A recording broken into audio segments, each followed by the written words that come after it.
Benchmarking is the ability of taking your own metrics that you might get from employee surveys, guest surveys, online review feedback, any source, and comparing your own metrics with an identical metric from someone or somewhere or some other time period. And taking those 2 points, or maybe even more than just two, and seeing how you stack up and seeing where you might be able to improve, but also seeing where you excel. And benchmarking is in the CX world, which is the world that I spend all of my time in. It's a really hot button topic. It's a topic that a lot of people talk about. It's a topic that a lot of people are interested in, but it's also a pretty imperfect and problem-ridden topic within the industry. I think first and foremost because of the point that I made a moment ago that the data need to be identical, and that there's a lot of difficulties in finding identical data, really comparing apples to apples. And then secondly, just getting reliable data in the first place. Not everyone's willing to share, and that presents a problem.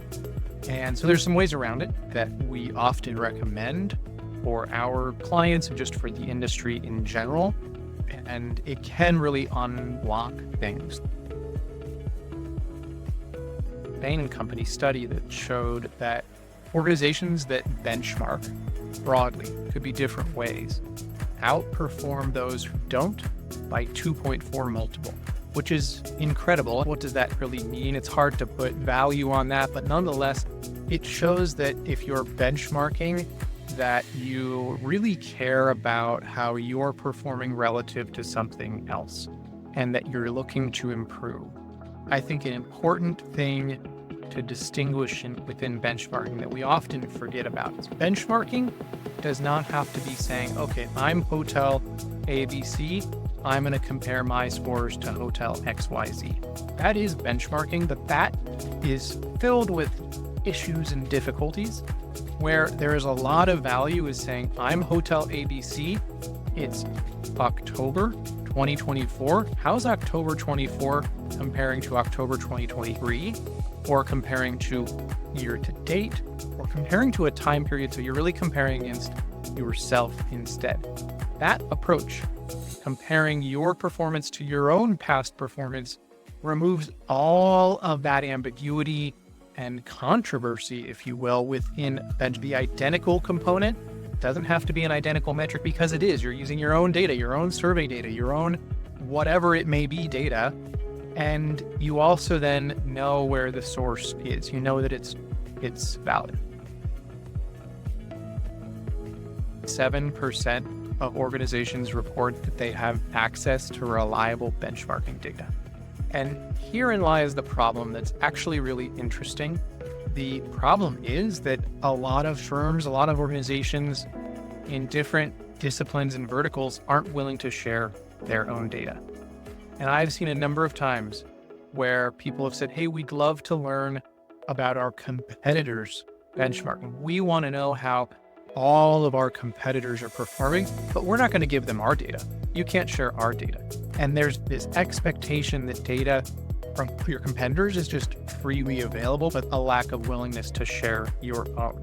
And additionally, especially on this EX side, there's so many different tools out there, so many different vendors that you can go to survey your employees, that it's not like everyone is using the same system.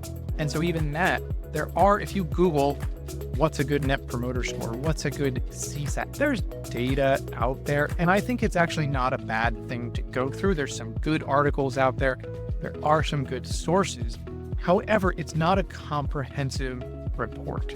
It's not thinking about the Las Vegas Strip. If you want to find out the net promoter score for every property on the Strip, it's impossible. There's no real way to do that.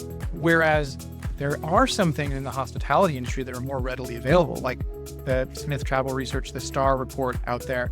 But that just does not exist for the hospitality industry. Without survey data from your competitors can also happen a couple of different ways. I think there's two that are really valuable. The first I mentioned a few moments ago, which is benchmarking against yourself, looking back in time That should be a practice that everyone is doing to begin with. Am I performing? How am I performing year over year? Additionally, where there actually is right in front of us the whole time, a perfect data point for benchmarking your competitors are online reviews. Publicly available. It's literally apples to apples in the sense that TripAdvisor or Google reviews or Yelp, it's the same for your competitor as it is for you. Those are a very valuable area to benchmark and really then unlock the ability to say, okay, how am I doing against my competitor? Because that is a valuable thing that is understandable to want to know. I would recommend for folks out there who have online reputation or social media tools of some type, or if you're shopping for them, to make sure you can see competitor data. It's public. You can go look at it yourself without a tool. But if you do have a tool that you're using, and there's a number of them, is make sure you're looking at what your competitors are saying, because it's the best way, in my opinion, to get an identical benchmark of your competitive set. Within the ComOps portfolio of clients, we have a number that use benchmarks in different ways. We have a few clients that have multiple units in one brand, and that's something I haven't mentioned previously, but that, however, is a great way to benchmark. If you think about if you're a coffee shop and you have 12 coffee shops in the Detroit metro area, you should absolutely be benchmarking your 12 individual stores against the entire portfolio scores. That should be done. And within our portfolio at ComOps, we have a number of different clients who do that always. They're always saying, okay, how does property A rank against the entire company? And that's a great way to benchmark or rank your internal performance as a brand. Alternatively, we have a number of clients that use within the Medallia tool specifically a subset of features called rivals. And that's what I talked about a few moments ago, which is bringing in that online review data to look at your own data against your competitors. The thing that I love about it is that it's public. So you can not only bring in the metrics, which are going to be consistent, but you can bring in the comments. So if you see that property across the street, your competitor, if they skyrocketed 1 month over the next, you can, in the platform, take a look at those comments, those verbatims, get a sense of, okay, maybe they added an amenity. Maybe they have changed something that they are doing, and that can be something that you explore for your own operation.